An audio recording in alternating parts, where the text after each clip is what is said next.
صباح الخير عليكم، ان شاء الله تكونوا بخير. لكل اخت راهي تشاهد في قناتي لاول مره، وإلا عجبتك القناه ما تبخلش عليا بالضغط على الاشتراك، جيم، تعليق هكا باش تقبلنا مثلا بحول الله تعالى. اليوم جيتكم بوصفه المسكوتشو تاع زمان، بلا بيض بلا ياغورت. شوفوا معايا هذه المكونات. في البدايه راح نحتاج اولا الى 4 حبات بيض يكونوا بحالة الغرفه، يعني ما يكونوش في الفريجيدير. نحتاج الى 2 كيسان فارينه، راني كيلت بهذا الكاس عفوا. 2 كيسان من خميره الحلوى، كاس من الزيت وكاس من السكر، لافاني، بشور الليمون. شوفوا معايا. بعد ما كسرت البيض نزيد السكر، نفرغو كامل، ونزيد شويه ملح هكا برك. نخلطهم بالخلاط الكهربائي.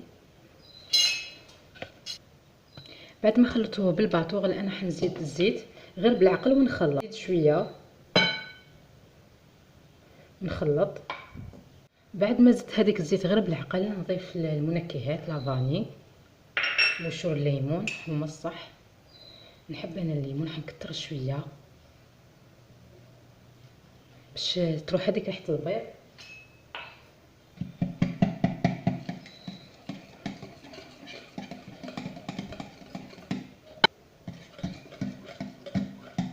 الان حنصفي الفارينه،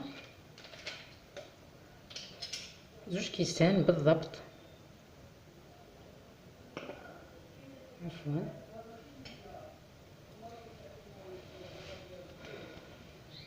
نزيد خميرة الحلويات، الكيس الاول والكيس الثاني،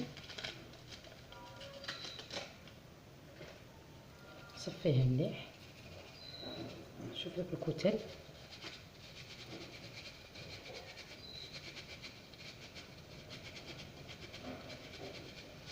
شوفوا يابسه، خلط مليح.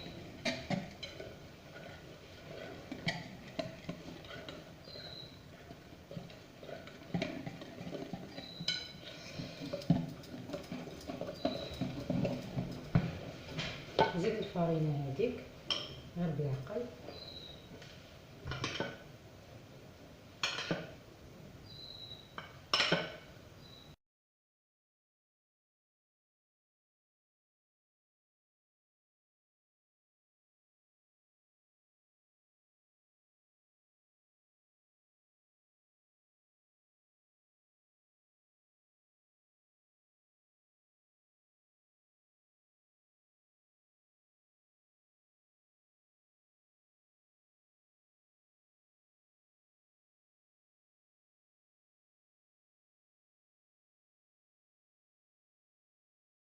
وهنايا عندي هذا المول، بعد ما دهنته بالمارغرين وشويه فارينه، ادهنوه مليح.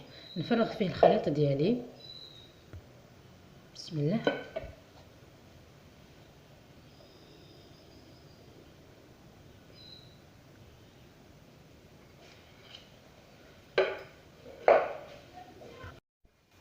نخبطو شويه ونخليه يطيب على درجه حراره ما تكونش عاليه، 170 درجه. ما نفتحش باب الكوشه حتى مرور نصف ساعه. ندخل الموس نشوفو مازال طياب، نشعل من الفوق ونخليه يطيب مليح ونتلاقاو. بعد ما طاب خليته لمده نصف ساعه باش قلبته، نخلوه يرتاح باش نقلبوه. كما راكم تشوفوا راه حمر لي شويه، سي با غاف نورمال. راح ندهنوه بلا جولي، والشكل النهائي ديالو جا هايل كما راكم تشوفوا. هنا راني خرجته لبرا في الصحين باش تشوفوه بيان كيفاش خرج لنا. ان شاء الله يعجبكم.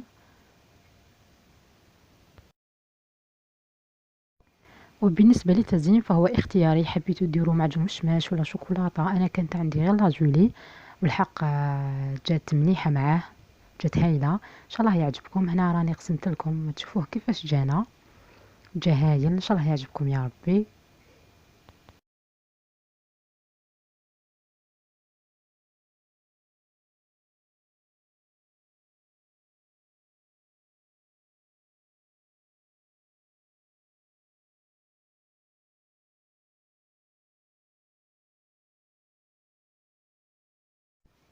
وهنا قسمته باش تشوفوه بيان كيفاش جانا. ان شاء الله يعجبكم. ولا عجبتكم هذه القناه ما عليكم سوى جيم، تعليق والاشتراك في القناه.